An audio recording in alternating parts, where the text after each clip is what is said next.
Okay, good morning everyone, and welcome to the RACI Pharmaceutical Sciences Group webinar on remote auditing and discussing the impacts of COVID-19 restrictions on manufacturers and test laboratories in New South Wales and also Australia. And we have a special guest today talking with us about the US. So welcome everyone. My name is Nisha Davis and I'll be your host for today.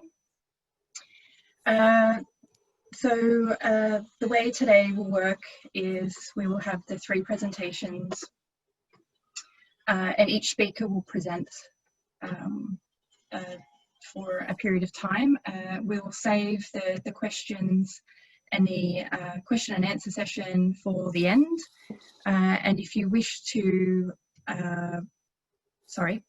if you wish to submit a question, please use the chat function at the bottom of the screen, and we'll try and get through as many of those questions as we can.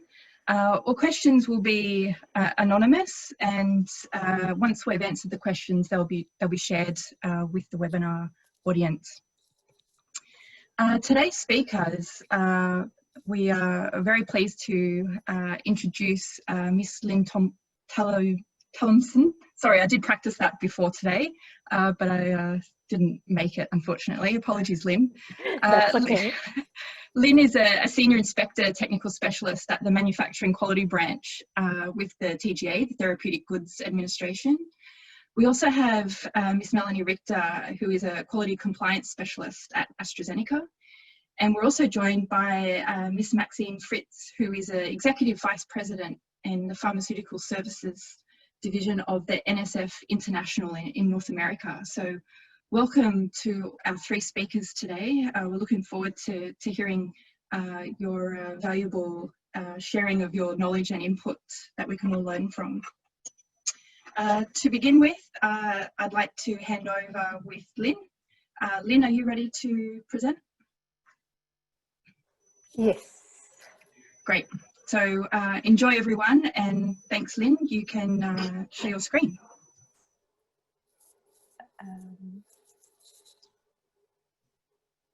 Do you have to stop sharing your screen first? Sorry, Nisha. Oh, okay, sure.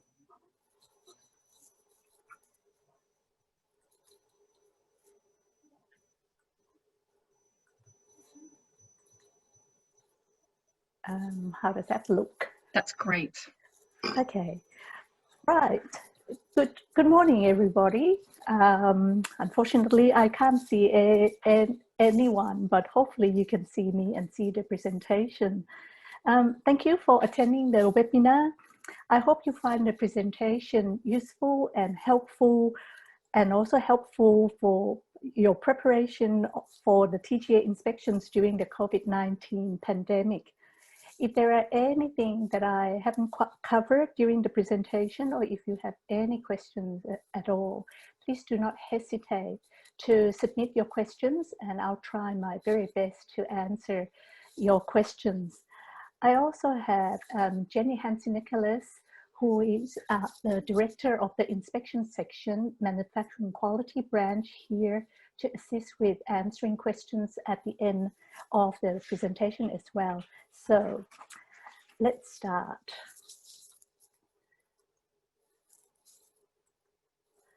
First of all, this presentation will cover the scope, what's included and excluded in the process that I'm going to be describing. I'm going to explain the TGA GMP inspections during COVID-19 pandemic. The remote inspection process, what does that mean? What do we do there? My apology, I should turn my phone off to silence first. Okay, next I will be, I'll be talking, going through some tips and tricks from what we learned from having conducted remote inspections in the last 3 to 4 months. I'll give an update status of where we're at with the inspection program, and finally the conclusion. So scope. This presentation will cover inspections of manufacturers of therapeutic goods, specifically medicines, blood, and biological. It will not cover inspections of manufacturers of medical devices. Medical devices are regulated and overseen by another branch of the TGA.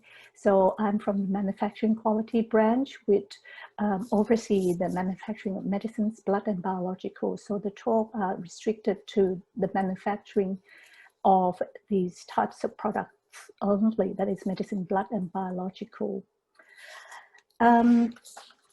Because of COVID-19 pandemic, it necessitates different ways of working for everyone.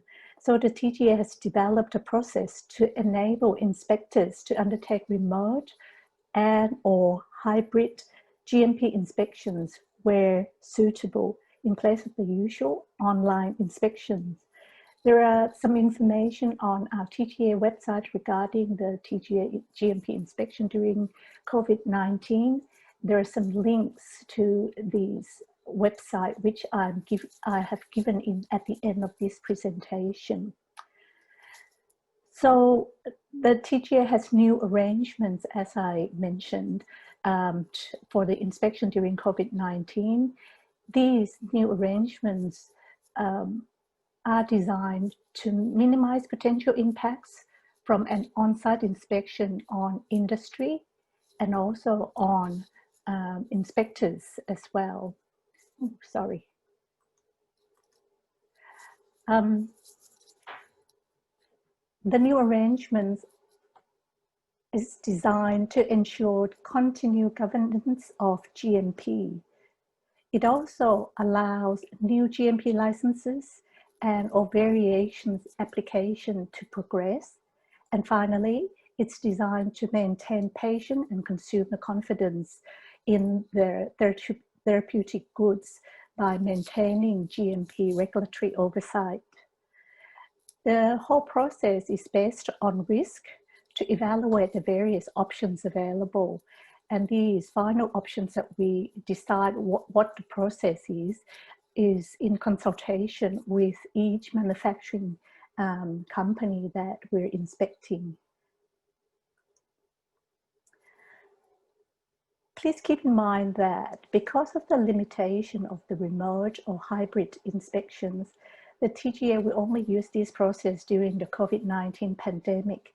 So we will revert to the routine on-site inspection when at an appropriate time when the pandemic restrictions are lifted. So the process this is just a very, very high level box where the critical process steps are. First of all, when there is an inspection due, the TGA will determine the type of inspections. I'll explain in a bit more detail of how we determine what type of inspections we're going to be carried out.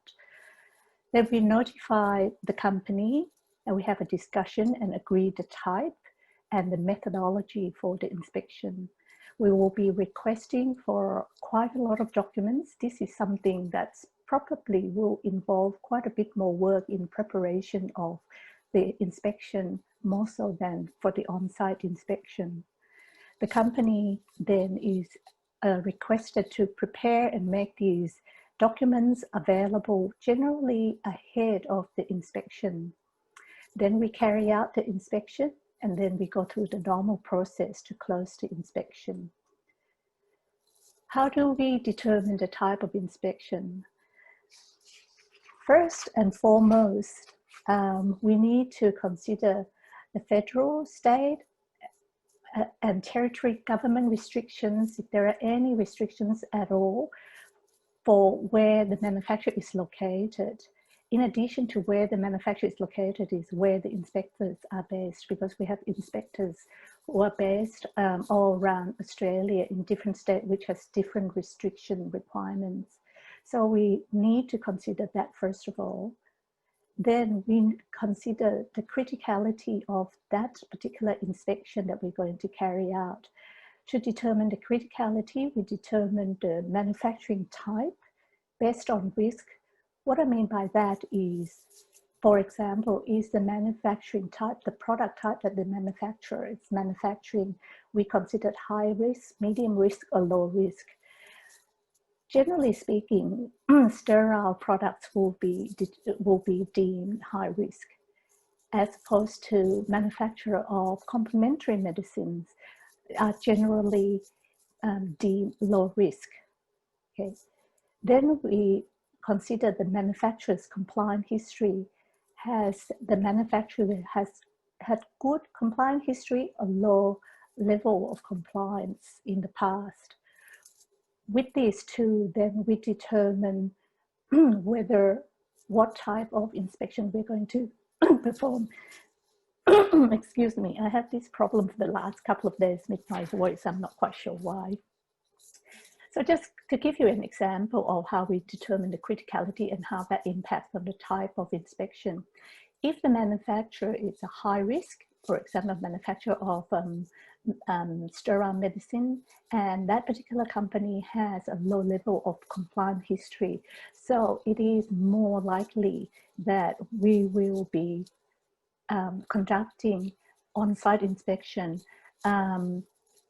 It may only be a component of it, of the whole inspection, but there is more likely, if the company is high risk and have low level of compliance history, that we will include some on-site component.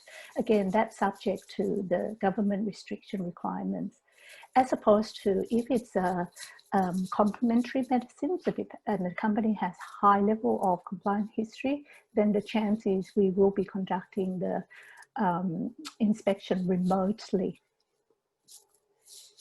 We then, once we've decided what type of inspection we are going to carry out, we will be discussing with the individual manufacturing site to determine the manufacturer's internal restriction requirements for protection of staff and products. Some company actually, apart from the local Australian restriction requirements, may have corporate restriction requirements. The corporate restriction requirements may be even more stringent than the local company ones or the government restrictions. So we will take that into consideration as well. And also we will assess the manufacturer's procedure for protection of inspectors. And if we're going to conduct remote or hybrid inspection, of course, we have to assess the manufacturer's technological capability to support the remote inspection.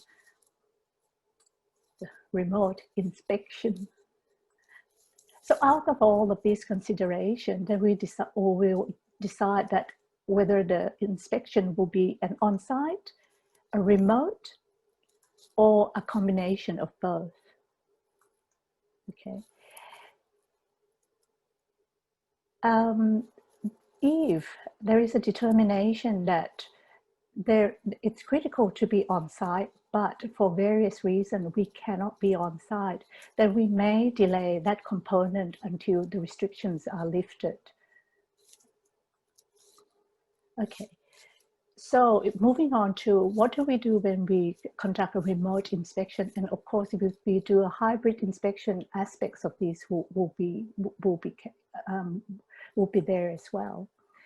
So to enable a remote or hybrid inspection, we need a technology. So what do we know? What have we learned so far about the technology?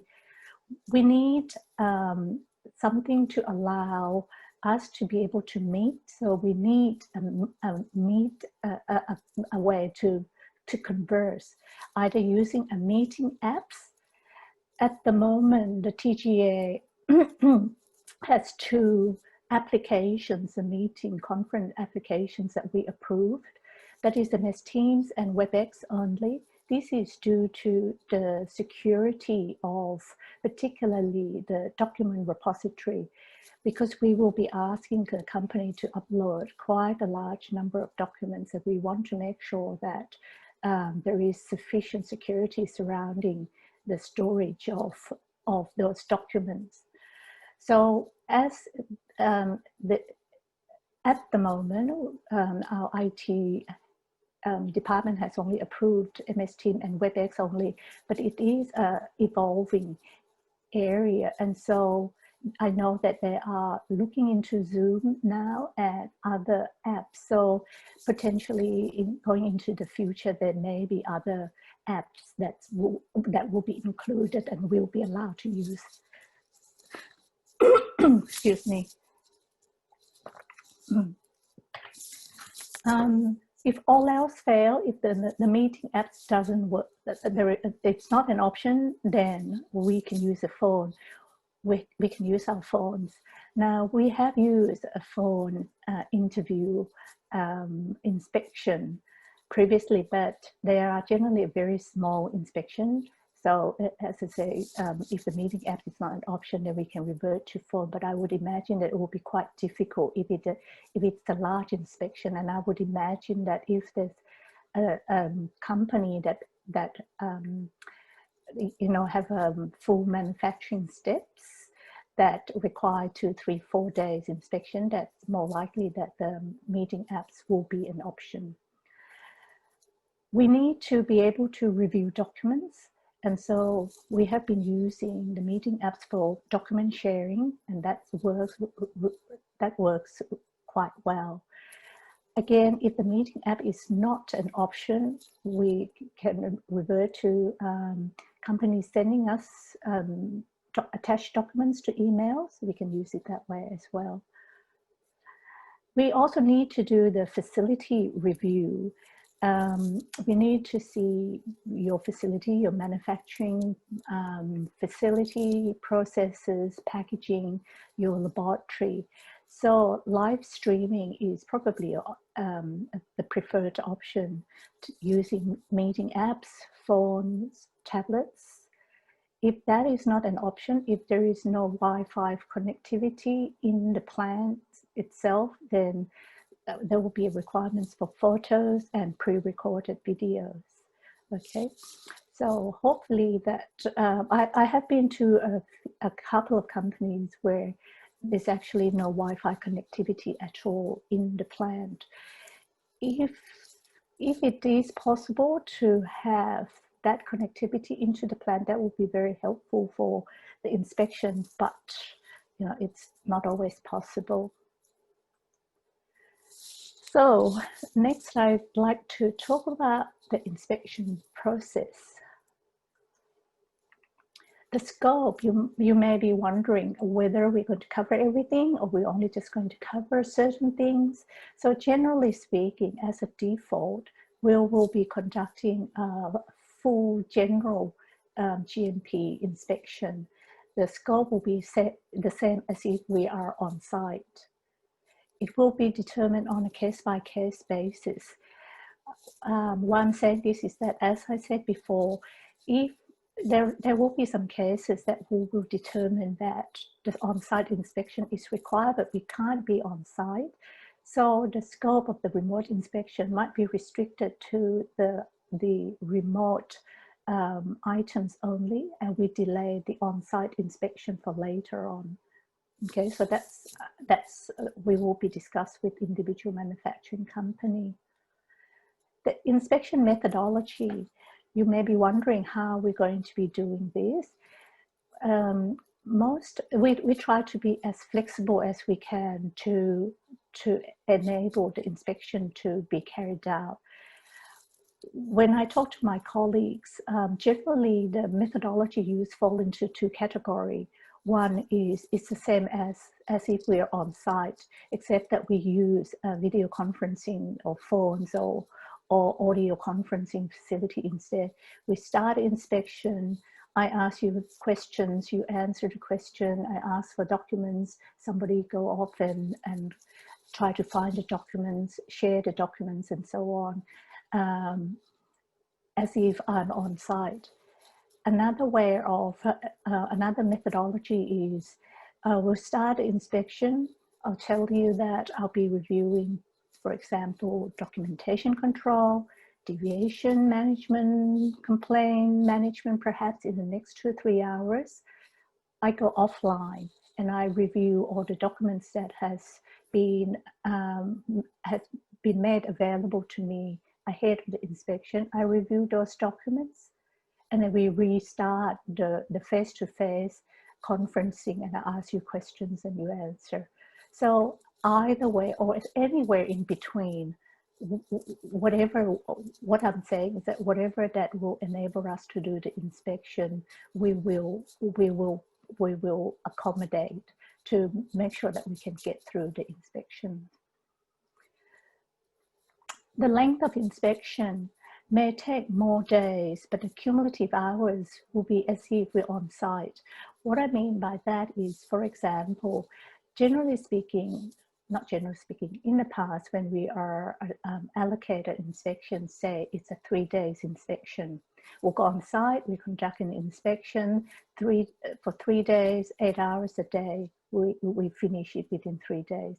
With the remote inspection, we may not be able to spend 8 hours a day doing inspection for various reasons. We might only do 4 hours a day, 6 hours a day. So the actual length of the inspection may be longer, but the cumulative hours will not. We will be keeping it to what we are allocated to do as much as we can.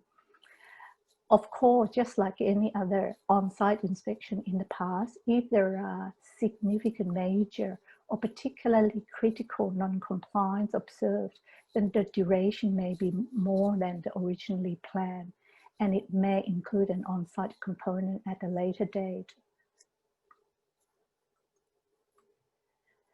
After we have finished the actual inspection, then the same process is carried out to close out of the inspection. There are no changes to the process after the actual physical inspection, with one exception.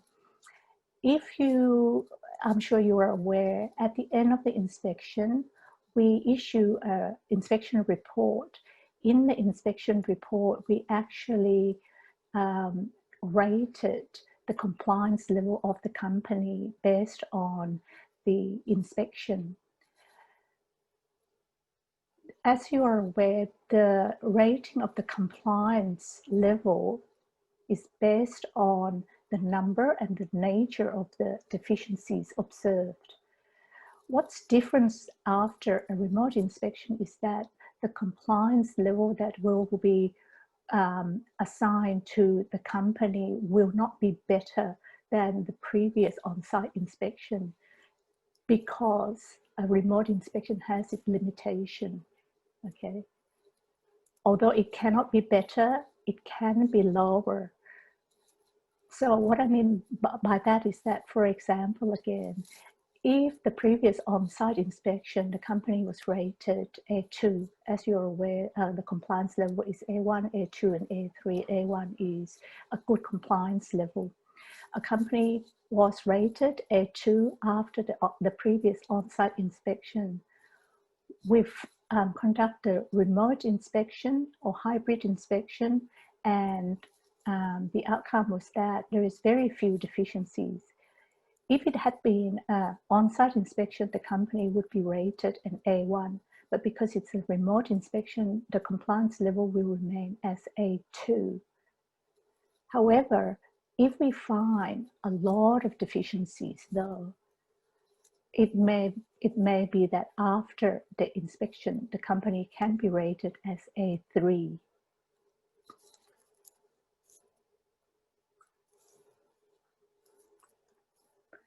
Okay, the next few slides are some of the tips and tricks that we've learned from our experience with remote inspections so far.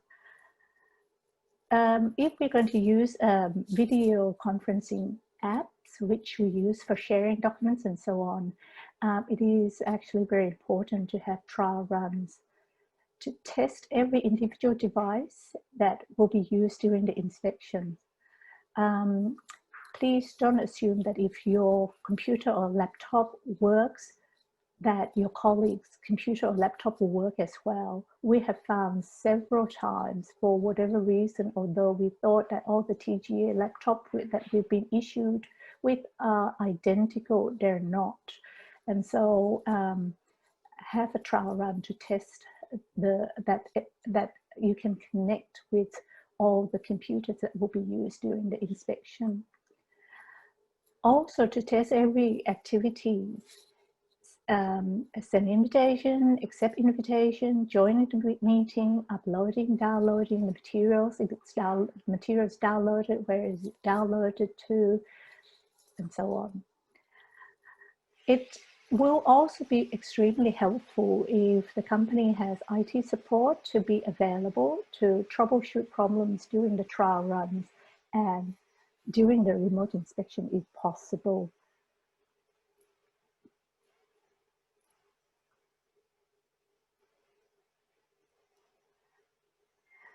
Other tips, as with all inspections, there will be a lot of document reviewing of documents. So there will, the company can share the documents uploaded onto the meeting apps. The company can share documents or records directly from the company's database. For example, if you want to show additional SOP or your work instruction from your electronic data document management systems, or information from your SAP system, and so on. So we can review those documents as well. Of course, there will be some documents that are hard copy documents. So the company may be required to scan these documents. In a couple of inspections that I conducted, the company has actually an attached camera to use, and it looks something like this. The camera itself, and also the company actually construct this in-house, they told me, and then attach it to the tripod, and then they mount this camera at the end of this arm, pointing the camera downwards. What's this? We find that this is very, very useful because for sharing of the hard copy documents, you just put the documents below it, and you can just show it, and I can actually see the document really very, very well. So then if there is this apparatus, then it lessens the requirement for scanning hard copy documents. So what I found really helpful, for example, if I want to have a look at a logbook, you can just go and grab the logbook, and then you can show me using the camera. Batch records is another example. To scan the whole batch record, it can be quite a job, especially some batch records can be quite, a big document. So to have the camera facility, it actually lessened the preparative work quite a lot. I actually went on the internet and have a look at how much this camera costs. It doesn't seem to be all that expensive. I think it's in the vicinity of $300–400. So it may be worthwhile the company considering this as opposed to scanning a whole heaps of documents. What's another thing which is good about the camera is that sometimes you can show documents side by side if you need to cross-reference each other and so on. It's very useful. By the way, I haven't been paid by the camera manufacturers or anything like that. It's just I find in a couple of inspections that I conducted, it was very useful. Photo, as I mentioned before, photos and videos may also be required if live streaming is not available. Now, as I kept on mentioning, there will be quite a lot of documents that we will be reviewing. So if you're uploading a whole heaps of documents, please ensure that there is a logical file structure and also a logical naming convention used for these documents and files. This is for the ease of locating the document during the inspections. This is an example of one of the file structure that one of the companies that I inspected use. It's quite clear. They have subfolders for each aspect of QMS. Some of these may have only 1 or 2 documents in it, but it just makes it a lot easier to locate documents.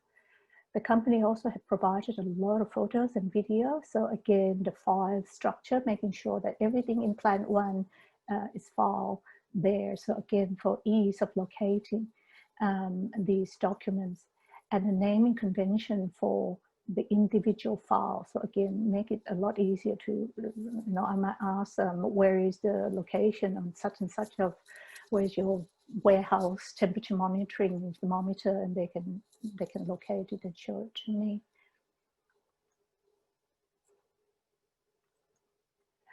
The final slide for tips is that the presenters and the SMEs should know what technologies are available for present, and hopefully have thought about what's the best options to use to present. And the presenter or an SME should be conversant with the technology and app used, how to share documents from various sources. I have some inspections where some of the SMEs are very, very familiar with the apps, so they can drive around, show me all sorts of things in a very effective, efficient manner. And others who's not that familiar with, and we spend quite a lot of downtime. I was waiting for him to find a way to share the right document with me. At some point, I think in this inspection, a couple of times he's actually cut off the whole video conferencing facility altogether. So it may be helpful to have a little bit of training for the presenters and SMEs before the actual inspections. Last but not least, be aware of your audio, whether it's mute or unmute. There were incidences where I'm pretty sure that the company did not intend for us to be able to hear what they were discussing. So please be aware that if your microphone is on or off. And also the use of loudspeakers. Some companies try to use the loudspeaker so that everyone in the meeting room can hear what the inspectors say or ask. But that actually gives echo back, and it makes it extremely hard for the inspectors to be able to ask questions. So it might be worthwhile considering not using the loudspeaker, especially if it causes echoes. A video, whether it's on or off, in particular if the presenter or the SME presents from home. So it might be worthwhile to advise everybody at home that the video will be on. So where are we at with our inspection program? For the domestic inspection, because we did not stop doing the domestic inspections, we are reasonably up to date with our inspection program in Australia. We've been conducting either on-site, hybrid, or remote inspection since March 2020. For overseas inspection program is a different thing. The inspection program was interrupted since March this year. We have just recommenced the overseas inspection program. The first overseas inspection was carried out in August this year, last month. So currently we do have a backlog which are being addressed. As you probably can guess, there's a lot more challenges to conducting an overseas remote inspection compared to the domestic one, due to differences in language, cultures. These are there, but it's worse because we have to do it remotely, and particularly the time zone. We have to find a time that overlap to allow the face-to-face discussion, at least for some of the time, if not all the time. Particularly, say, in the US, where it's day and night difference. So it's going to be challenging. We're still working through that as to how best to deal with that. And of course, the overseas inspection program is restricted to the remote inspection only. There is no option of a hybrid or on-site inspection for the foreseeable future. So to try to mitigate some of that fact that we can't be on site, we are in the process of working with the PICS member health authorities for their assistance if an on-site inspection component is required. It is at the early stage yet. We don't know whether that can go ahead. Of course, it will be a member by member, case by case situation, and also how effective this will be, we just still have to see. And finally, there were some questions from the industry that has come into us. So I thought, well, I'll just sort of give an answer to some of these questions. The first one is what's happening with the APVMA inspections. There are no changes. The TGA will continue to inspect on behalf of APVMA when required. There are once in a while questions regarding what's the difference between licenses and GMP certificates for Australian manufacturers. The TGA issue a license to the domestic manufacturers following a satisfactory initial inspection. Once it's issued, there's no expiry date on the license. The license will remain valid so long as the company accepts a TGA inspection when due and the company continues to be compliant to GMP. Okay. A GMP certificate, we also issue GMP certificate on request by the company based on the license. The GMP certificate is valid for 3 years from the date of the last inspection. I believe that the GMP certificate is something that the company used as evidence to show GMP compliance to export markets, to regulators overseas. So the next question is then whether the authorities around the world recognize the TGA remote inspections. Now, the short answer is we don't know, and we don't have any jurisdiction over that. It is the prerogative of each authority whether or not they are going to accept it. The GMP certificate that will be issued following remote inspection will include a statement that the inspection was conducted remotely. Okay, then the destination authority will determine themselves whether that is deemed acceptable or not acceptable.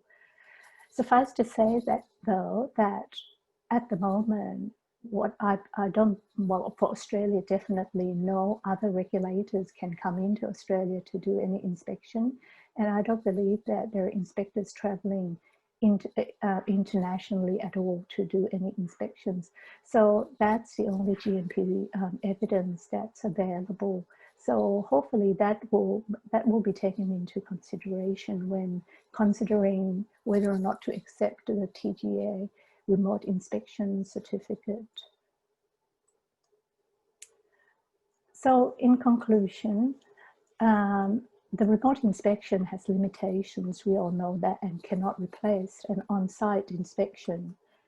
And we acknowledge that there's quite a bit more work is required to support a remote inspection, more so than to support an on-site inspection.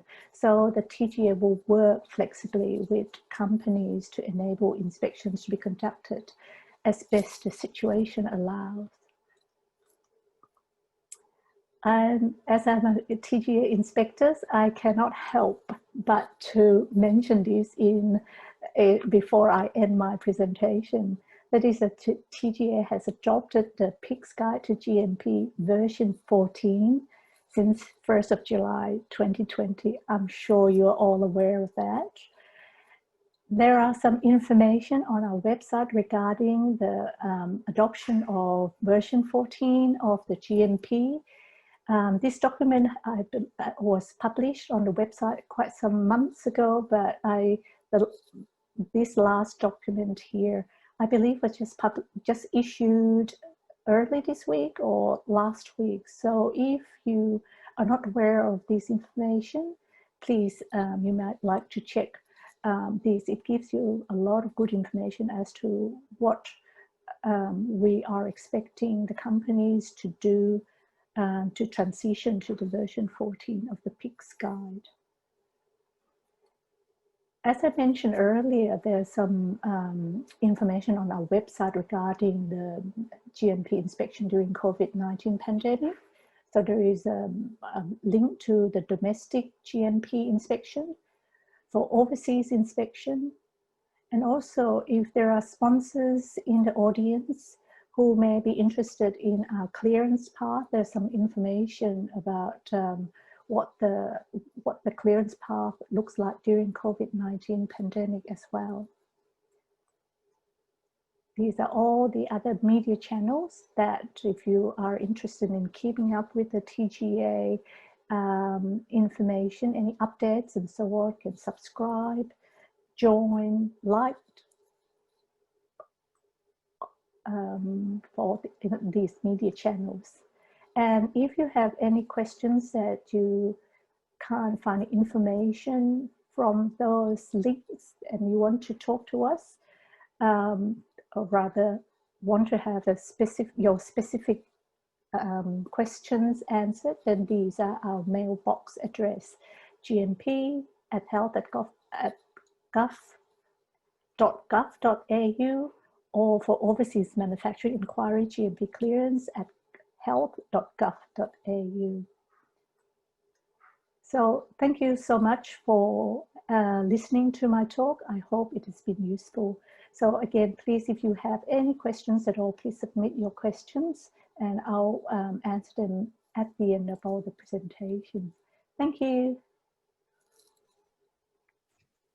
Nisha, I'm handing this back to you. Thank you. Okay, and received. Thank you so much, Lynn. Your presentation was very thorough and very insightful. I had no idea TGA was on Instagram, so straight after this I will be sure to start following the TGA there.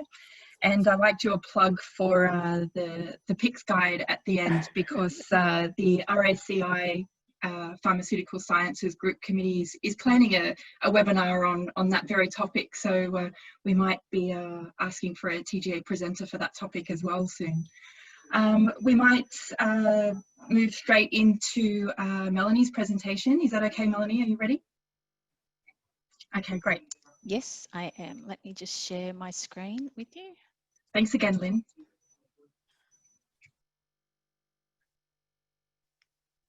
Hopefully this should be coming up. Hi everyone, I'm Melanie Richter.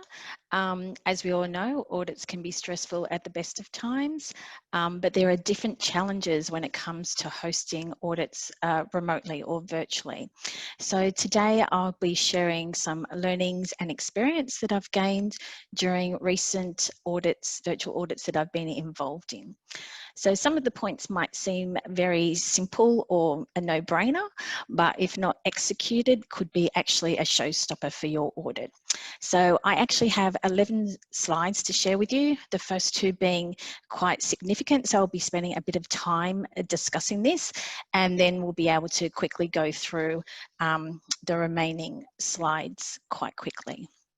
So the key to conducting a successful audit is obviously having IT support both during and before the actual audit with the communication technology. So it's actually advisable to engage your IT quite early in the process and make sure that they're actually part of your audit support team. So during the audit itself, you want to make sure that IT are either in the audit room or actually very close by, and this makes sure that you know, everyone's focusing on the audit content and not getting distracted by any issues that might arise. So assessing the feasibility, This is actually important to consider the online connection quality. So a weak bandwidth or connection problems or hardware capability problems might actually slow your process so much that it's actually an inefficient audit doing it remotely.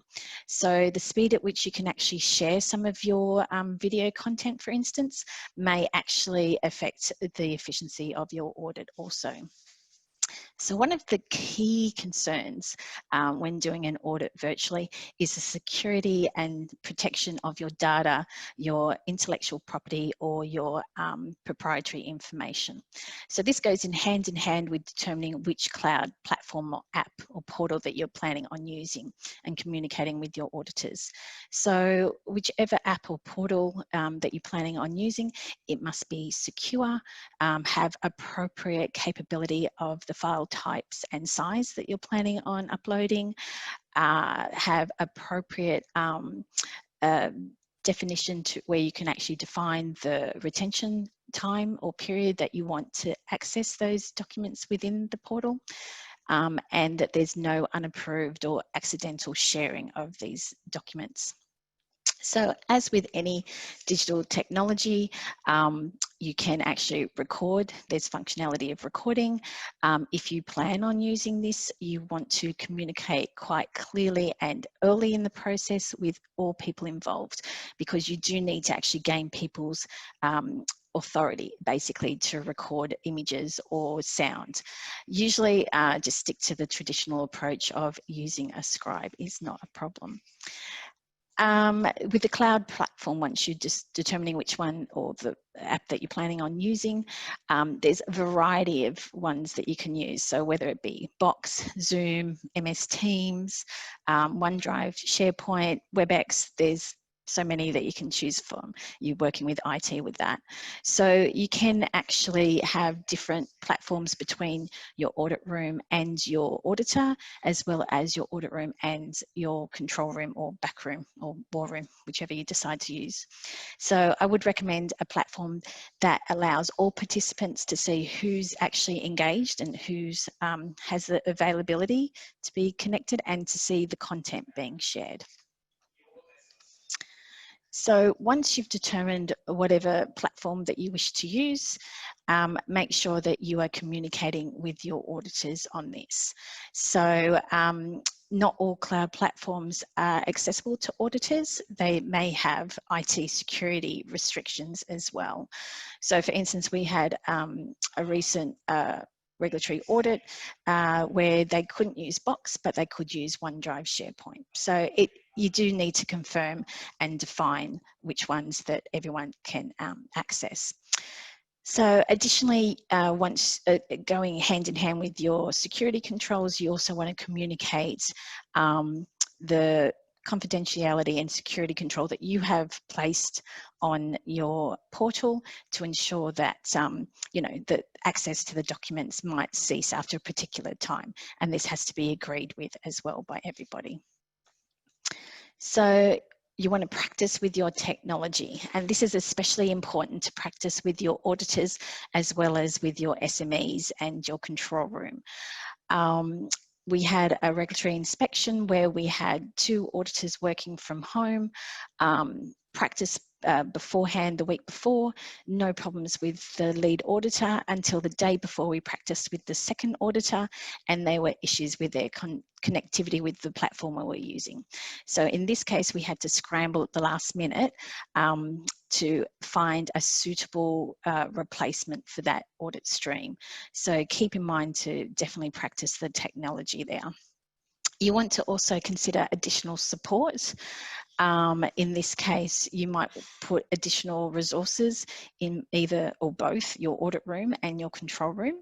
For instance, you may plan, we use 2 hosts in each stream for our audits, and this actually enabled the conversation to flow quite smoothly, facilitated discussion.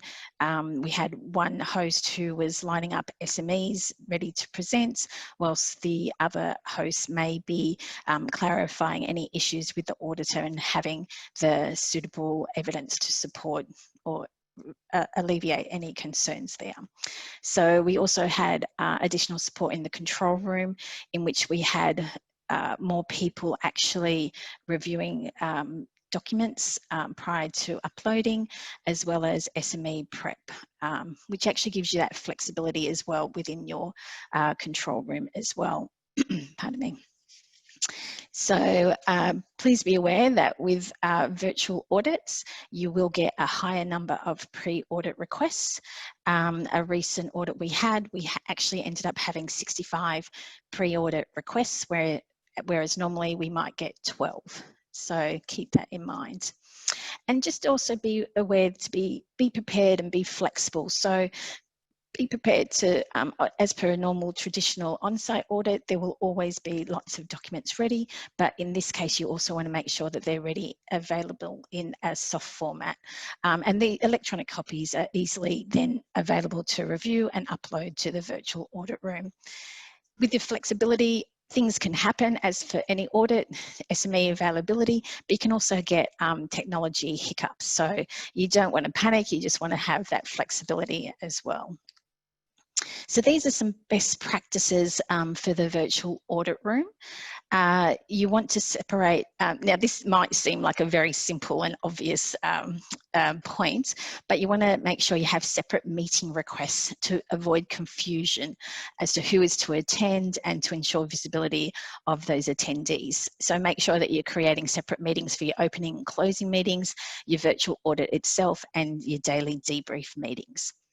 So it is preferable to have your SMEs on site. You have a better connectivity and security than home Wi-Fi's.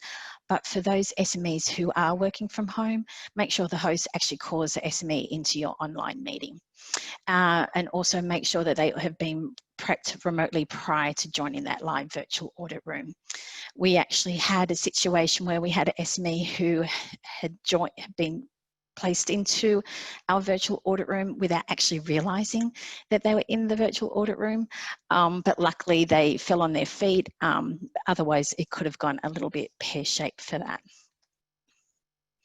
So please determine upfront how your document requests will be provided by your auditors. Obviously, you want to do this at the start of the audit. There's many ways that an auditor can request their documents, whether it's through the channel chat, whether it's a live document or discussion, or even using MS Teams chats and stuff like that. So there are different ways of doing it. We had a situation where we had 4 auditors in different time zones, all requesting in various different ways using the different tools, and it is very confusing. So you do need to be quite clear on the method of delivery and when those documents are expected to be available as well. So you want to actually restrict your access to your cloud portal. This is your actual securities control here. So you want to include an expiry date. So this means that the auditor will have access to the documents at up to a certain point during the audit, or maybe a day after, and select the relevant permission levels as well. IT people can help you here with this if you're not too sure about it. So when you're sharing large files or recordings, make sure you turn your camera off, and that will actually prevent your system crashing. And again, if you've got large files or PDF documents, sharing through Google Chrome is actually a faster connection than actually using Internet Explorer. So still with the control room, just a recommendation to use a virtual waiting room. This could be an area where review documents are stored, ready to be uploaded into the virtual audit room when it's required. Makes the process go a lot smoother. Again, upload all your relevant documents electronically before the audit. With audits, they usually focus on validation, which we all know can be quite large documents. You do not want to be scanning these type of documents in the middle of an audit as well. So this is now with the control room as well. You want to actually make sure that everyone knows what their role is and the order of document progression through to the virtual audit room. So you want to make sure that everyone understands what they need to do. So who actually uploads to the virtual audit room is a key component to the audit. Standardising the naming conventions for documentation requests. You want to make sure that there is a brief description of the document in addition to an auditor request number or the site request number. As Lynn alluded to, there can be many documents or maybe a few documents in particular QMS situations, but you do want to make it clear and easy for the auditor to find them. So these are best practices for virtual tours, which can also be used for pre-recorded videos as well. So using a device stabilizer such as a gimbal with your recording device can actually make it a little bit more professional and eliminate some of that shaky hand situation that can come about. Make sure that movements are restrained and slow. For those of you out there who have motion sickness like myself, with any quick movements, it can actually become quite nauseating. So you want to make sure that they're quite restrained. Again, you want to ensure that your Wi-Fi is available throughout the site. However, if it's not available or there might be black spots in some areas, you might want to use a Wi-Fi extender, which is quite useful.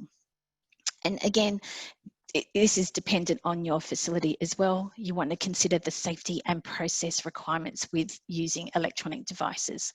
So if you have a facility or a warehouse in which you have a high volume of flammable raw materials, you don't want to have an electronic device necessarily near that to trigger anything. Or if you have a clean room, you don't want to introduce additional people or equipment which might contaminate your process or products as well. So video recordings, this is the best practices. So highly recommend a voiceover as background sound is easily picked up by the microphone. Alternatively, you can get your SME in the audit room while you are playing the video to the auditor, and they can talk through the process and pause the video if there's any questions that is arising from the auditor. Again, play your pre-recorded videos through Google Chrome rather than Internet Explorer, as it is actually a faster connection. Restrict your duration of your videos to about 2 to 3 minutes. Anything more than 2 minutes is actually considered as a large file and may be an issue when you're trying to share it. So again, if you're doing pre-recorded videos, you want to include a title within the video describing the location or the process, as well as the date, which basically indicates that it is current. If you are getting audited by regulators from overseas, most audits are conducted in English. However, there may be a couple like China or Russia that you might want to translate into their native language as well. And depending on your cloud app or platform to use, just for the videos, when you're actually sharing them with the auditor, download it to the video onto your laptop first, or play the video for 10 seconds first prior to commencing again from the beginning. Turn your camera off when sharing the recordings, as that extra bandwidth will slow your video streaming, and make sure you do include system audio. If you are using Teams, for instance, there is an option above the desktop screen icon for sharing. So just to summarise a few key takeaway points, please get IT assistance, that is essential. Set up your security controls for your app that is to be used and get agreement from all parties involved. Practice the technology with all your auditors, not just one, if you are having two, for instance, and ensure key personnel are available to upload the relevant documents into your virtual audit room.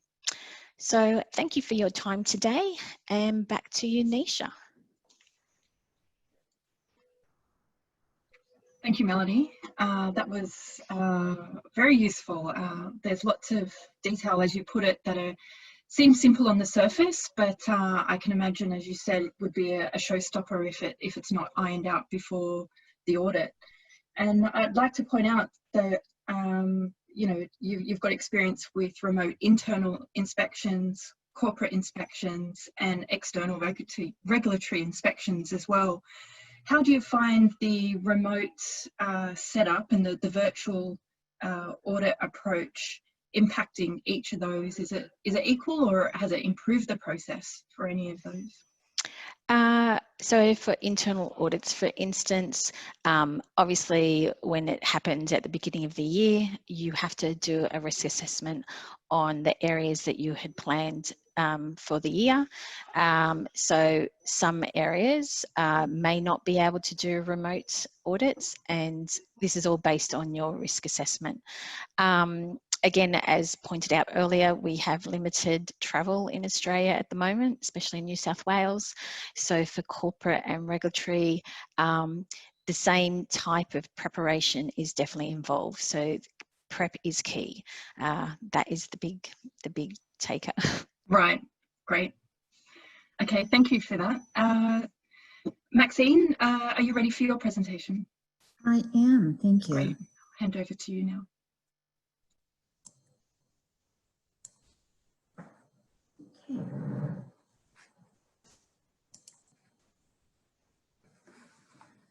All right, so I'm going to talk a little bit first about what the FDA is currently doing and how they're managing the inspection process. And then I'll tell you a little bit about NSF, and Melanie's done a really good job because a lot of the best practices that she applies, we also apply. So we won't go over those in duplicate.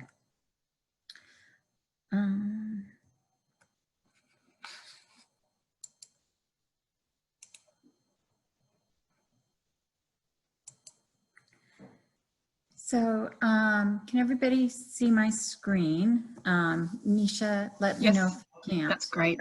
That's great. Thanks. So, perfect. So in March of 2020, FDA announced that it was postponing all domestic and foreign routine surveillance facility inspections.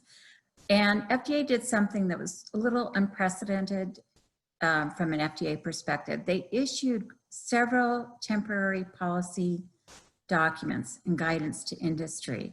And it surrounded the emergency use authorization for protective equipment and also hand sanitizers. So they issued some guidance, and what they said is, if you follow these requirements, then we will relax some of the GMPs, because many of these companies were not typical drug manufacturers or medical device manufacturers. So FDA has taken a very close look at that. They've allowed registration and listing of some of these companies, but they've also put an expiry date on it as well. So we know that most companies will be delisted probably by the end of the year. Now, who knows, they may extend it, but as of right now, the emergency use authorization and the temporary policies are in effect, and they've changed constantly.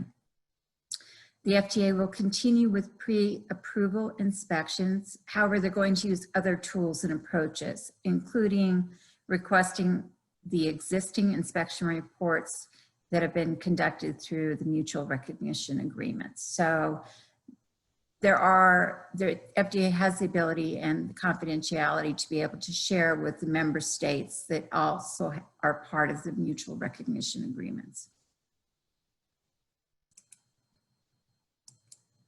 FDA announced that it will resume domestic inspections in July of 2020, and they're following a new risk assessment system. And again, there's some caveats to this, but they're going to be done on a case-by-case basis. Only the mission-critical inspections will be done.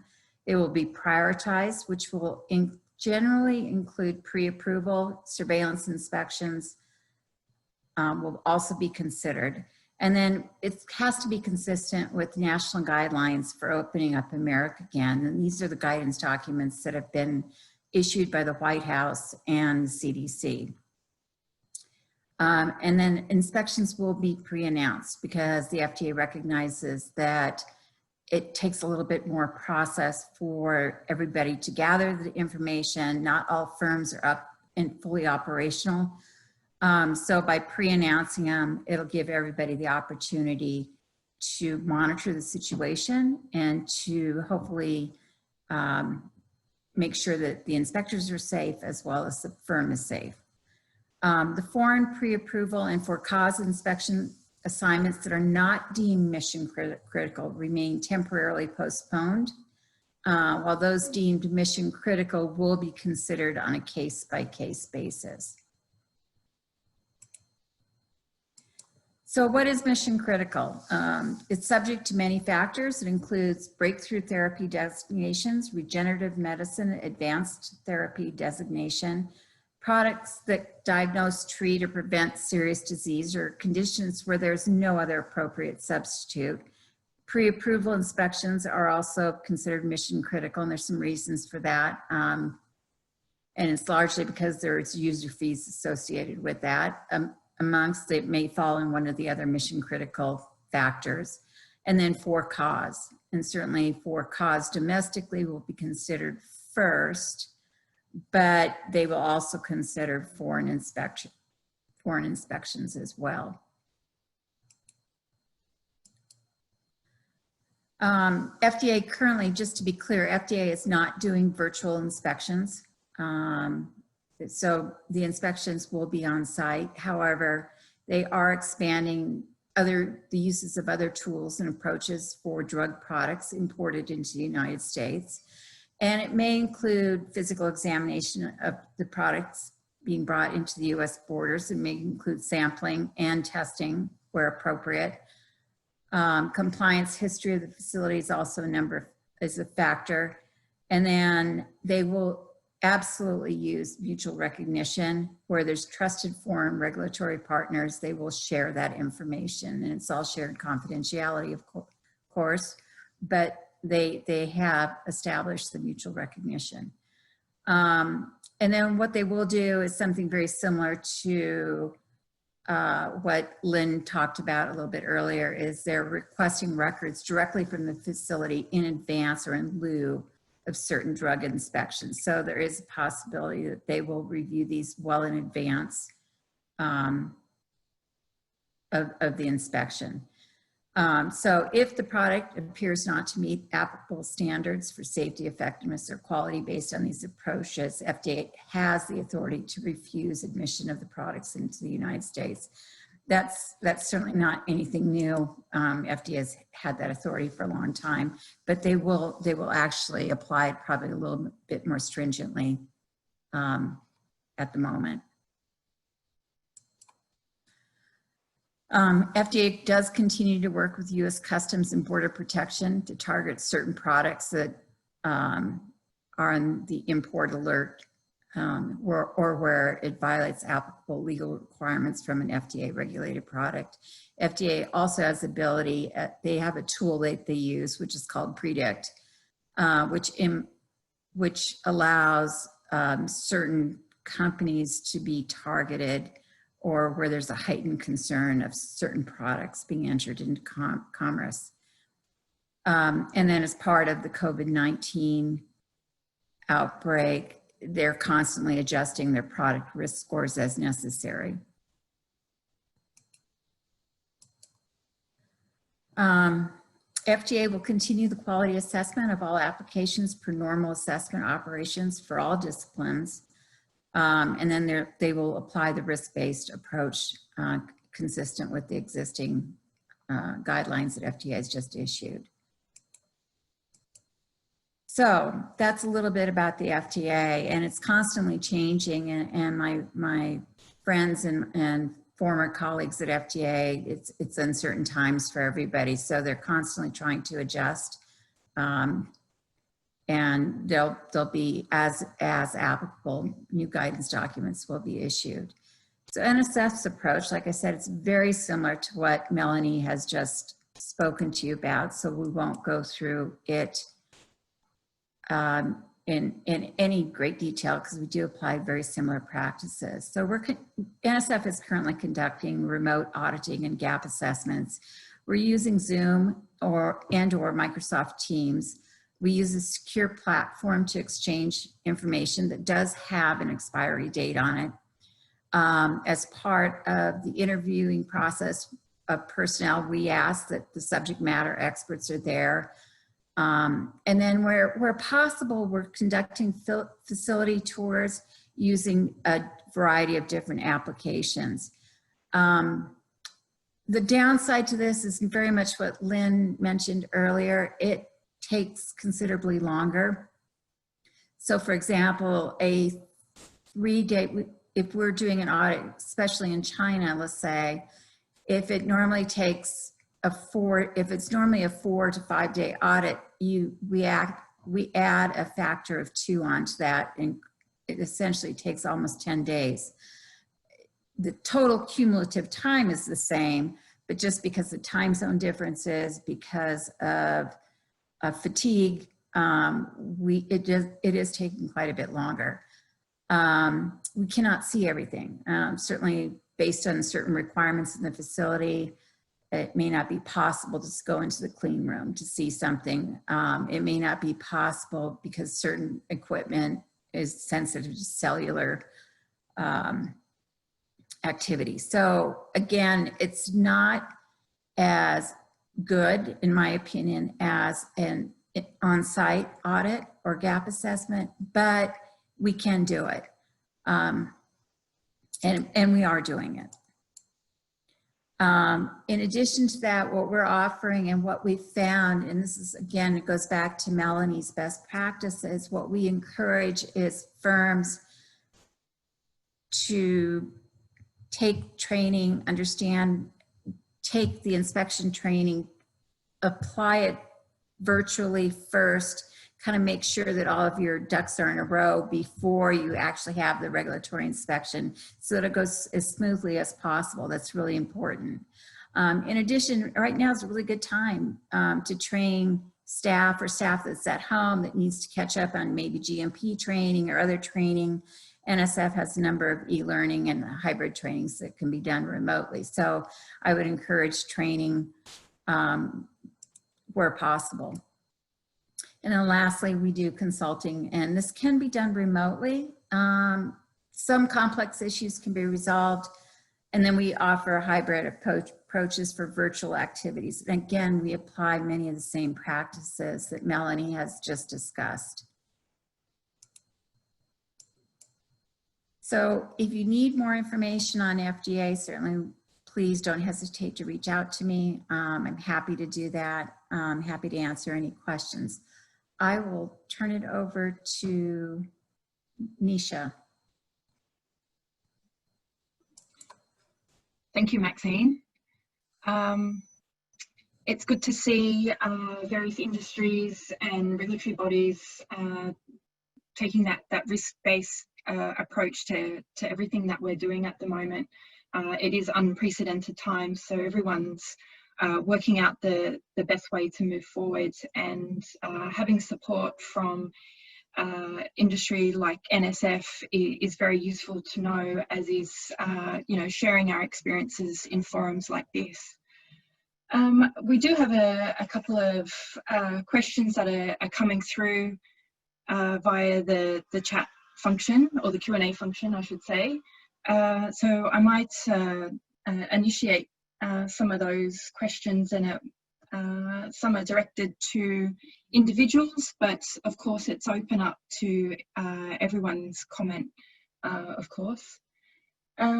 Maxine, you mentioned that you put extra time on audits when you're planning that.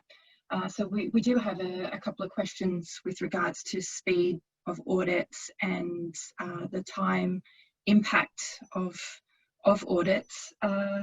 So Maxine, you mentioned that you put a factor of 2 on top of your audits. We generally do. It depends on where the audit is being conducted. So for any foreign audits, we generally apply a factor of 2 just because of time zone challenges, language issues, technology issues. And for all the best practices, there's always something that goes wrong. It's not as efficient, in my opinion, as doing an on-site audit. For domestic audits, we can cut it down to, so for a typical 3-day, we would now do it in 4 days. So we still need that extra day or 2 The cumulative time is the same, but it just takes that much longer. And it's clunky. It's not as efficient as being on site. So, and also recognize that firms aren't, not all firms are 100% operational. So they may have to, you know, pull somebody in remotely or, you know, to make sure that they're safe. So. Great. Lynn, would you like to comment on the time periods for audits? Yes, but particularly if it's an international overseas inspection and the time zone difference, it's definitely will take longer because of that. But even in Australia and even with all parties in full preparation for it, we find that sometimes, for example, quite a lot of our large inspection, five days inspection will be carried over 10 days.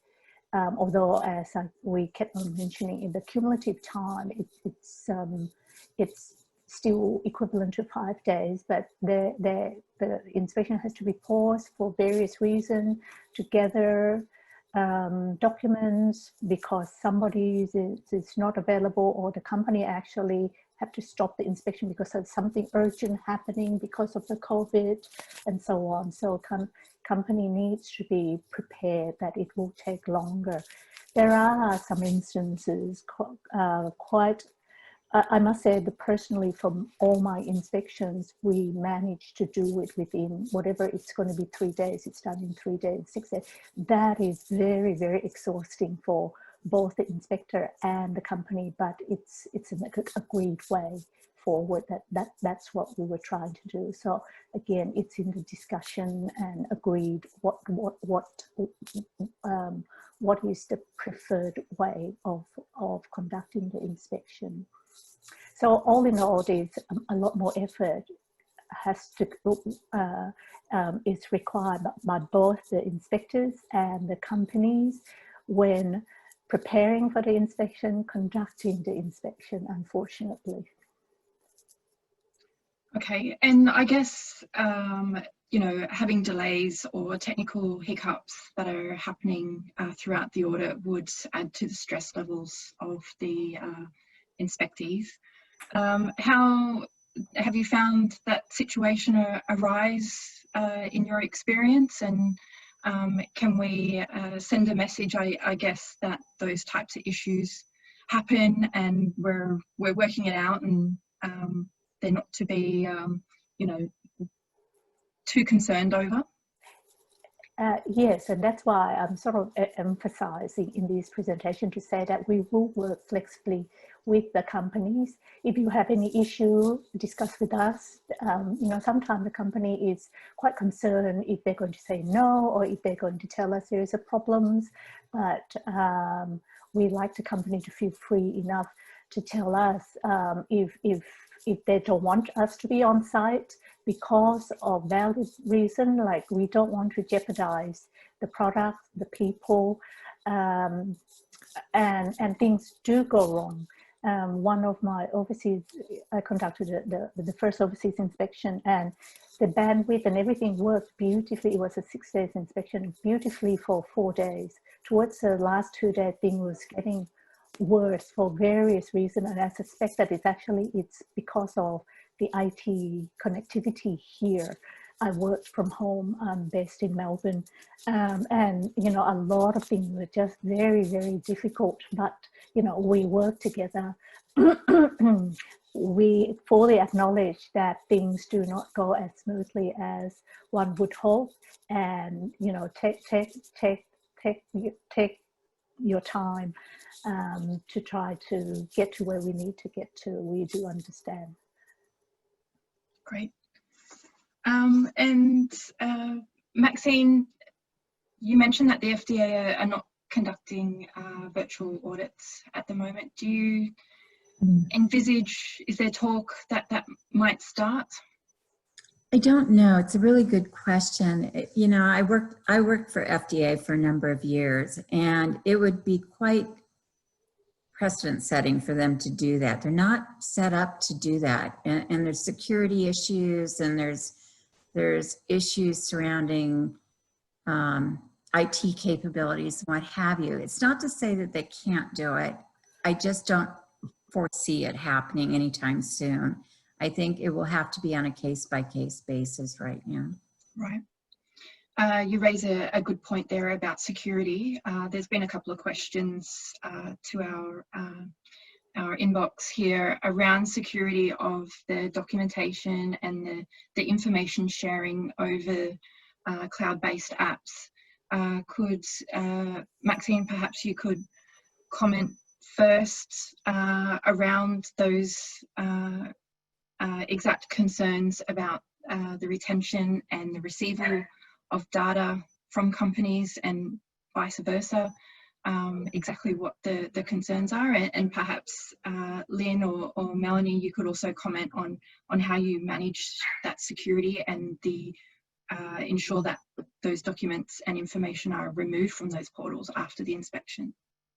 Right. So at NSF, when we do these audits, we use a secure portal that does have an expiry date on it, and at that point, then everything is gone. But we have had companies who are very concerned about it, rightfully so.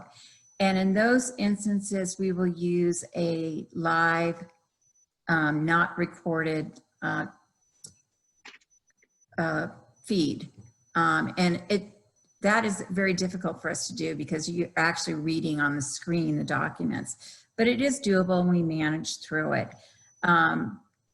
We have had some firms say they would rather us use their secure portal, and in that case, we will accommodate them where we can. As long as it doesn't violate our IT requirements, then we'll go ahead and use their secure portal.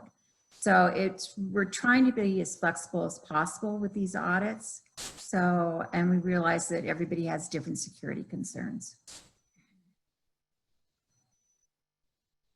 Melanie, would you like to comment on how you wrap up an audit and look at those document sharing portals?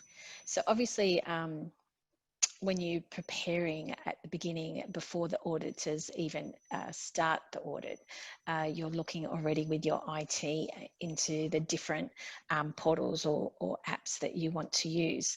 So as mentioned by everyone, essentially, yes, you can put expiry dates. You can also limit or restrict the access levels to the people who are viewing it. So it could be a viewer only rather than an editor.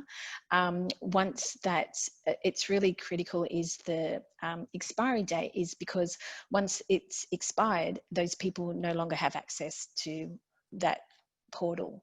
So it's really, it eliminates that risk from that point of view. So they won't be accessing it after whatever date that you've agreed on. So it could be the day after. So, you know, the auditors might want to review last minute things as they're writing their audit report. But yeah, once it's expired, it's expired. They don't have access. From the TGA point of view, when we do a remote inspection, there are two options.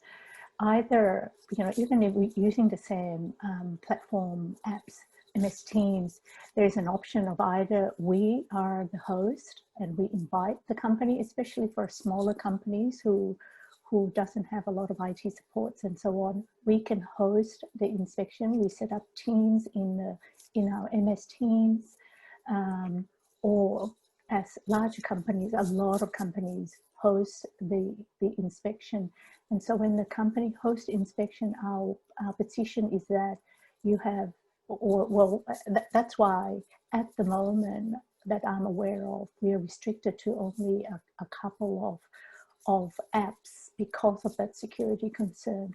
So if the company hosts the inspection, then and the documents are stored there, we deem it as it's the responsibility of, you know, of the company to ensure that the platform, the app's portal is secure for the storage, and that there will be a discussion and agreement as to the expiry of the access and so on. when we hosted, and that's one of the issues that we are under consideration at the moment, there are a number of inspections that we host, and so all the uploaded document is in MS Teams under our control. So we are, as the section, looking at this expiry, whether we are going to apply generic expiry and so on. For as much as we know from our IT department is that it is secure so long as it is stored in those apps, those portals only.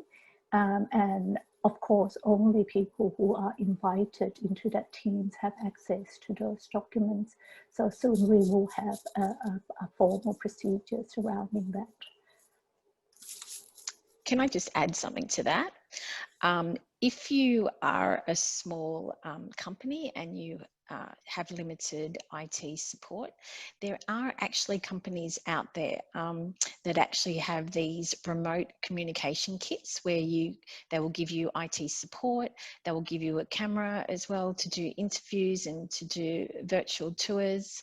So there are other avenues if you don't have what you need with your own company. Great, that's good to know. The questions are coming in thick and fast, and you know, apologies if I'm jumping around to different topics here, but I'm keen to get a lot of, if not all of these questions asked by the audience. So we have a question here about licenses. Are licenses at risk of expiring through this process of COVID-19? I take it that's the question. Sorry, Lynn. For Yeah, me. that's for you. Yeah, as I mentioned before, licenses do not expire. We don't have expiry on the license. Once you are issued a license, so long as you accept our inspection when due and when the inspection has occurred that we deem you to be in compliance, then the license will continue. The license will only be reissued if there is a variation that you submit, and then we issue the new license based on what the variation application is, which may or may not need an on-site inspection. I think the question is probably surrounding the GMP certificate. Probably. Yeah. So the GMP certificate is issued if you have a GMP license. You submit a request to have a GMP certificate. The GMP certificate will have 3 years expiry. So generally speaking, companies will be due for inspection generally within those 3 years. So there shouldn't be a case of certificate expired without our inspection, or if there is such a case, sometimes we do generate a GMP certificate to cover that. Jenny, I'm not quite sure whether you want to jump in on that to see what happens if the inspection doesn't fall due for longer than 3 years. I think the question may be around GMP certificates for overseas inspections, where we perform our own overseas inspections. I think that's probably the question. If that's the case, about GMP certificates for an overseas inspection, we perform the inspection and we issue the GMP certificate after those inspections. If we can't finish, I think was the question if we can't finish the inspection? Right. Is there a risk that a GMP certificate will expire? Yeah, so a GMP certificate can expire, but a GMP clearance is also provided with an overseas inspection. The GMP clearance is to provide access for the product to be supplied to Australia. So GMP certificate can expire, but what we usually do is we usually arrange an inspection before the certificate, before the re-inspection frequency, because it's based on the re-inspection frequency when we're due to do the next inspection. We usually plan to do the inspection before the certificate expires, and we do that.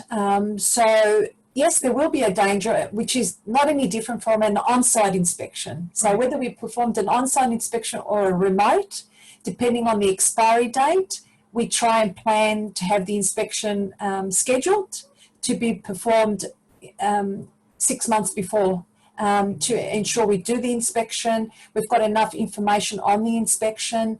Can we close the inspection within that time frame? There's a number of things we need to look at, and how what the compliance rating is from that inspection as well.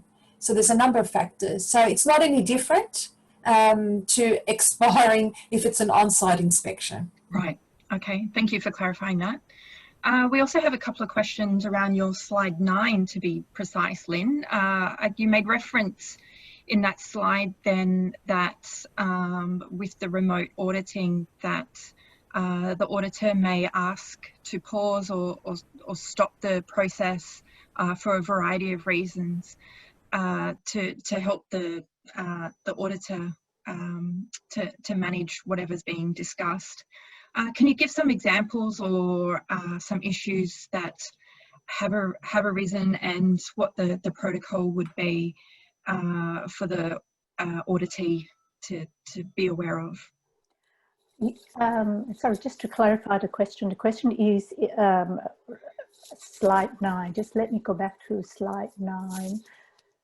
Yeah, there's questions about that pausing of the audit that you mentioned. Is that a pause for a day, or? Yeah, it's only a very short pause. As I said, normally we intend to do inspection, generally speaking,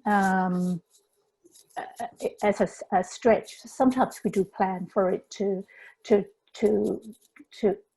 not to spend the whole day doing the inspection, but sometimes we do plan to do a 3 days in 3 days.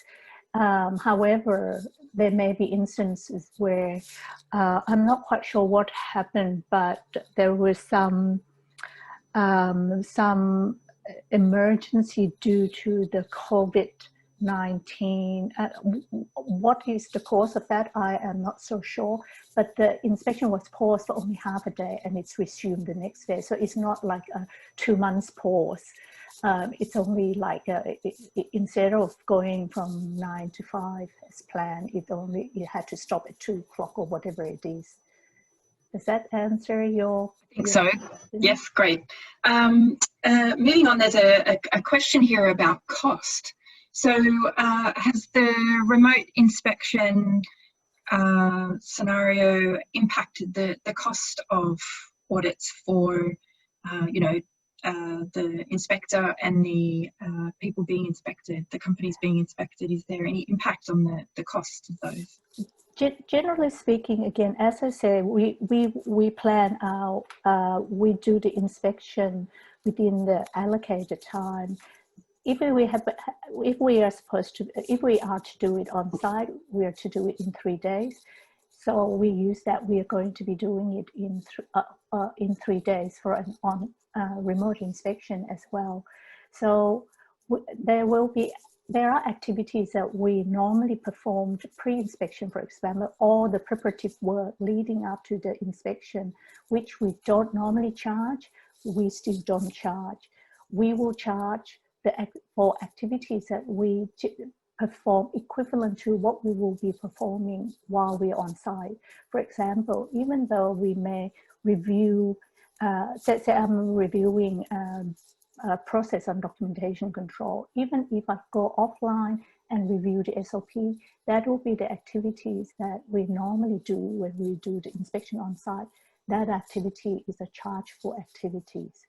So it will be based on very identical to what we do if we have done it on site. The things that we charge for, the things that we don't charge for, and we will generally keep it to the total number of hours as we are allocated, with some caveat to say, you know, I was saying before, if there is a critical deficiency found during the inspection that might require us to pursue it further, take longer, or an on-site visit may be required, which may then extend the inspection time, then we will be discussing with Jenny, our manager, and approved or otherwise. It won't be just because I can't finish the inspection and now extend it for another half a day. Right. Okay. Maxine, I don't know if you would, sorry, go ahead, Jenny. Just add to it, with an overseas inspection, because we don't go on site and it is fully remote, we also don't include the travel and accommodation costs, you know, because the inspectors would travel overseas and the sponsors would cover those kind of costs as well. They're not included in the costs because we are performing those overseas inspections remotely, fully remotely. And so we're only charging for the on-site, inspection function only. So that's Right. another difference as well. Right. And Maxine, are your customers enjoying that silver lining of a reduced fee, missing out on the travel costs? Yes, they are. So. Is there any other costs incurred or considered during remote inspections? Would the frequency of a remote inspection increase rather than an on-site inspection? No, because it's still the cumulative amount of time. So if it's normally, let's say, a 3-day audit and we take 4 days, it's still the same amount of time. So it's essentially what they're not having to do is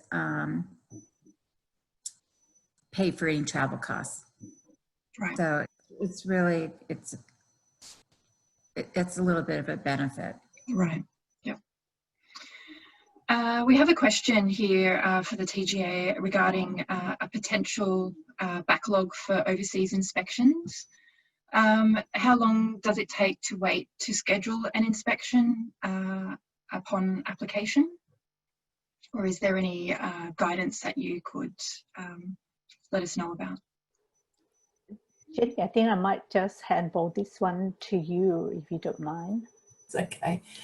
So for overseas, we typically schedule within 6 months of a fully effective application. Due to COVID and the delays, that will be a little bit longer. We have started to perform our overseas inspections through the remote process. There are a number that have been scheduled to be performed by the end of the year, and there'll be more to come as well. So we are a little behind in terms of those inspections, but we are scheduling. The inspectors are already undertaking inspections. The first one started in August. There's a number happening in September and October and November that I'm aware of. And I'm sure there'll be more to catch up as well in next year as well. Okay, great. Melanie, we have a question for you, and I don't want you to give away any regulatory secrets from our other presenters, but have you ever come across a request from an auditor to watch live certain operations, for example, gowning by operators or, dispensary techniques? So this comes down again to your communication with your auditors before the audit. They'll incorporate that into their audit agenda. So of course, if you've got limitations for certain areas like clean rooms or as I was mentioned previously about warehouses with flammable material, then that will be discussed before the audit. So that will give, if you're doing depending on whether you're doing it virtually, the virtual tour or pre-recorded videos. For the pre-recorded videos, you can prepare for that. So if they've requested to actually view someone actually getting gowned, then that's you can prepare for that. That's not a problem. So, yeah, hopefully that would answer. Yeah, okay. Maxine, have you come across that requirement in terms of your inspections for your customers? Do you request to watch things live? Where we can and where it's possible, yes, we do. As long as it doesn't compromise their procedures, absolutely. We try to see as much as possible because there's still things during a remote you cannot see when you're actually on site. So, but yes, we do. Absolutely. And I can preempt the answer for this from the TGA, but I'll give you the opportunity. Lynn or Jenny, do you request to watch things in live remote audits? Short answer, yes. Yes.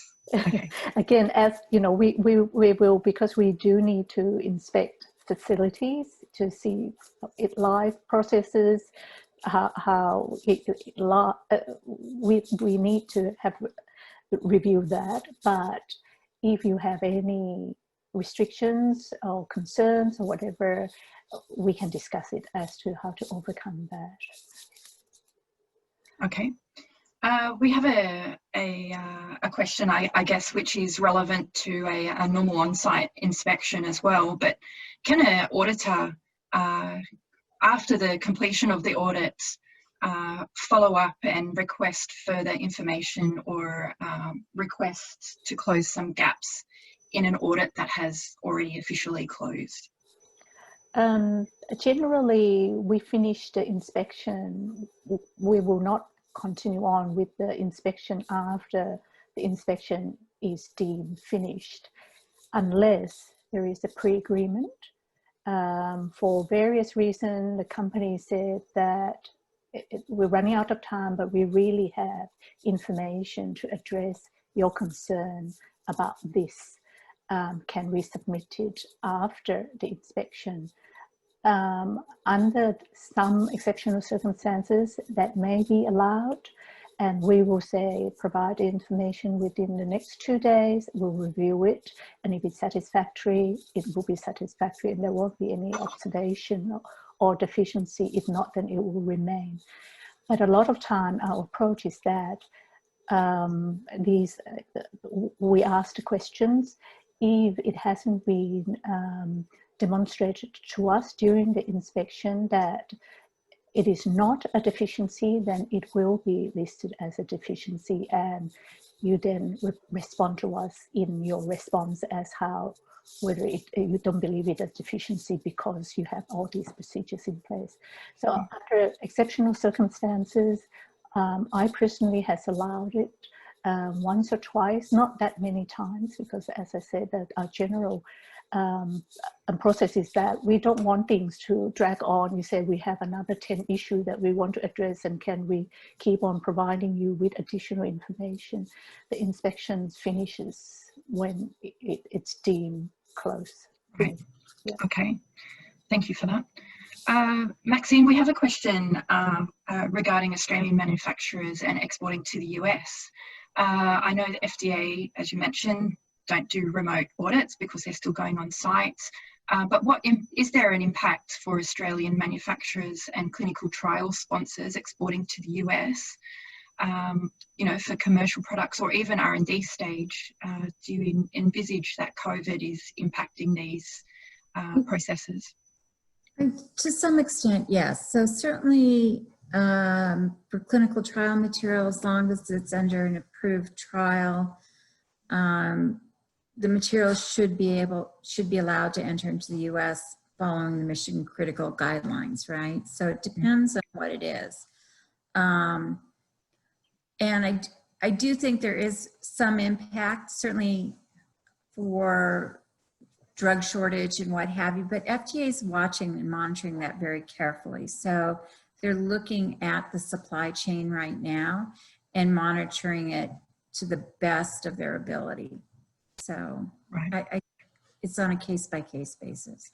Right, and I think there's an underlying theme here that communication is key. You know, it's making sure those lines of communication and ways to ask these questions and sort out any technicalities and more details for the risk assessment to be had.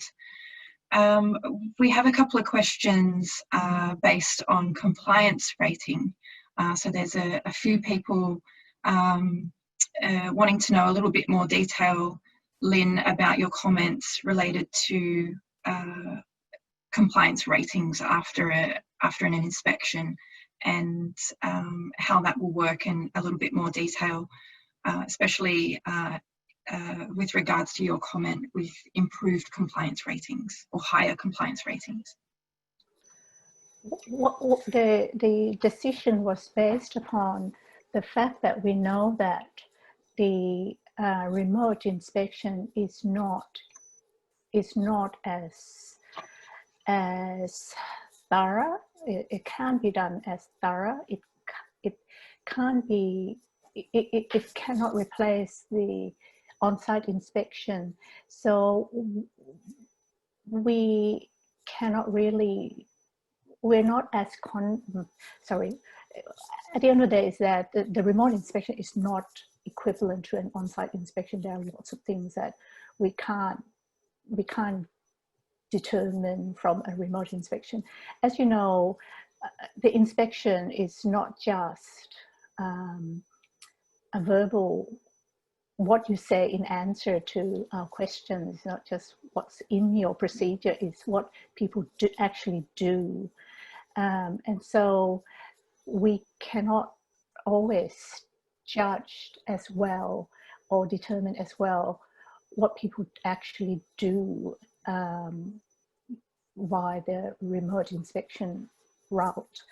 And so to mitigate that risk that we may potentially determine that the company has improved the compliance level based on the fact that we don't find too many inspections, we don't find too many deficiencies via the remote, is probably there is a risk there that we may not actually have determined the level accurately. And so it was a decision made that the compliance level will be maintained as the same as the previous on-site inspection and no better. Sorry, I don't know whether I explained that too well, but what it means is that because of the limitation of the remote inspection, we don't believe that we can in some way upgrade the compliance rating of the company if we have found during the remote inspection not as many deficiencies. Does that answer the question? If it's not, maybe Jenny can have a try. I think Lynn did answer the question. So it is the limitations of the remote inspection process. So there are a number of factors that we do look at. You know, we do rely on seeing effectiveness of corrective actions as well from previous inspections, you know, commitments to last inspections. And that would be very limited, you know, through a remote inspection process, even though we can review things through the remote inspection process. It's reliance on a number of factors being on site. But to answer the question, as Lynn said, it is based on the limitations of doing a remote inspection. Of course. Okay, thank you for that. The next question is about implementing virtual inspection processes into the QMS and maybe also into the site master file. Mel, could you comment if any of your virtual inspection processes have made their way into the QMS, and would you recommend that, or perhaps the TGA could comment on their expectation around this? So for virtual audits, we do have, obviously we have company processes, but whether it's actually been incorporated into the SMF, not necessarily, no. Not at this stage anyway. Yep, depending on the next answer, right?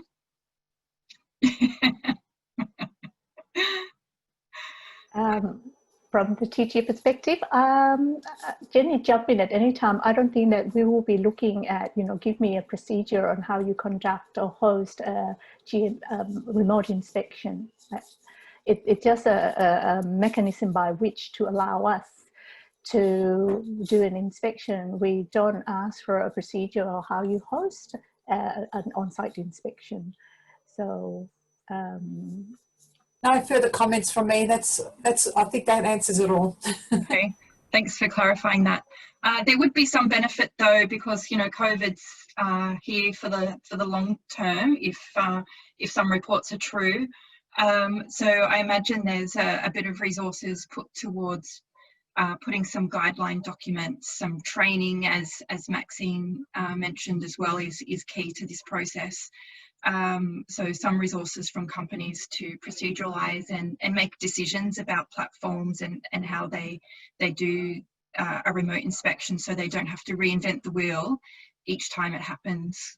Would anyone like to comment on the amount of effort going into proceduralizing these processes?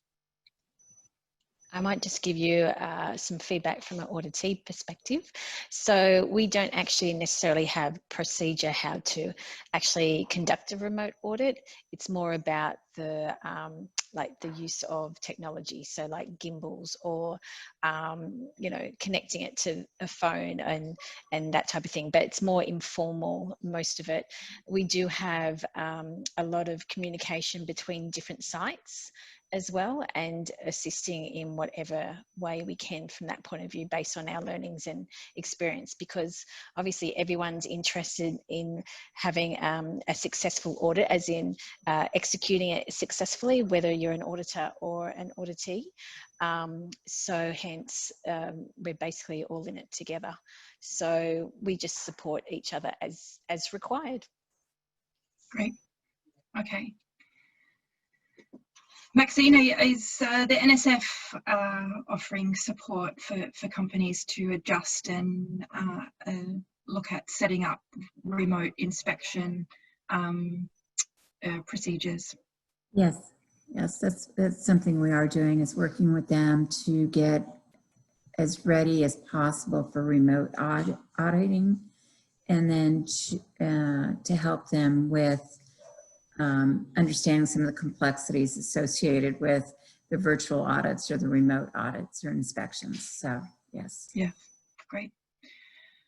Okay, we've got a question, just a further clarification on the security of documents that are shared during the in the various portals.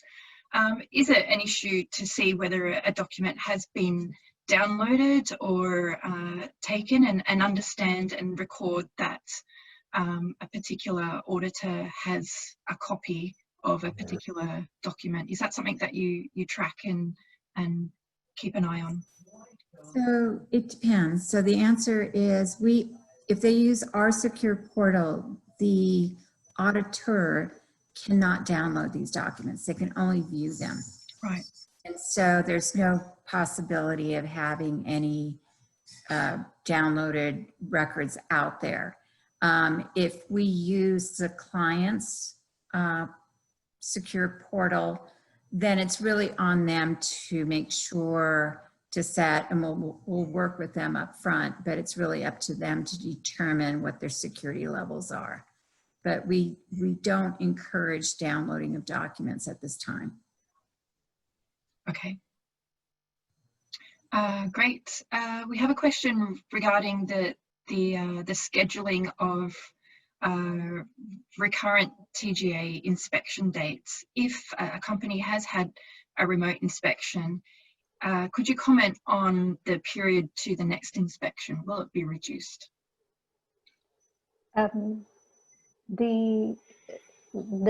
Our audit frequency, if you like, is based on the compliance rating, and it hasn't changed. If you are determined to be, we rate our compliance at A1, A2, A3, and that in combination with the type the risk of the type of product that you manufacture, give us a re-inspection date.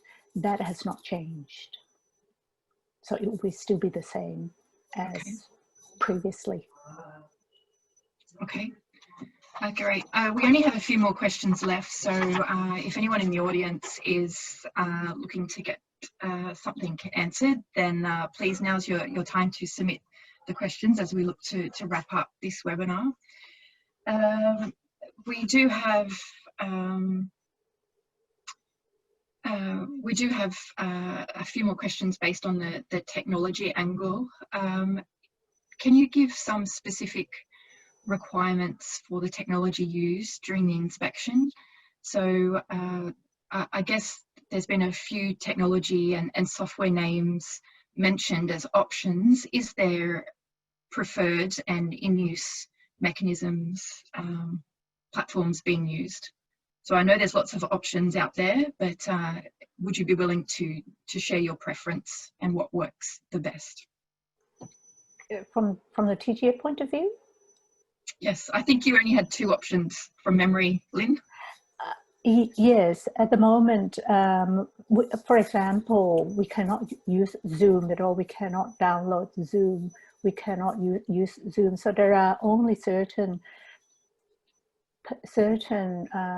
applications that we can use at the moment. Right at the very minute, we can only use MS Teams and WebEx if we're going to use apps.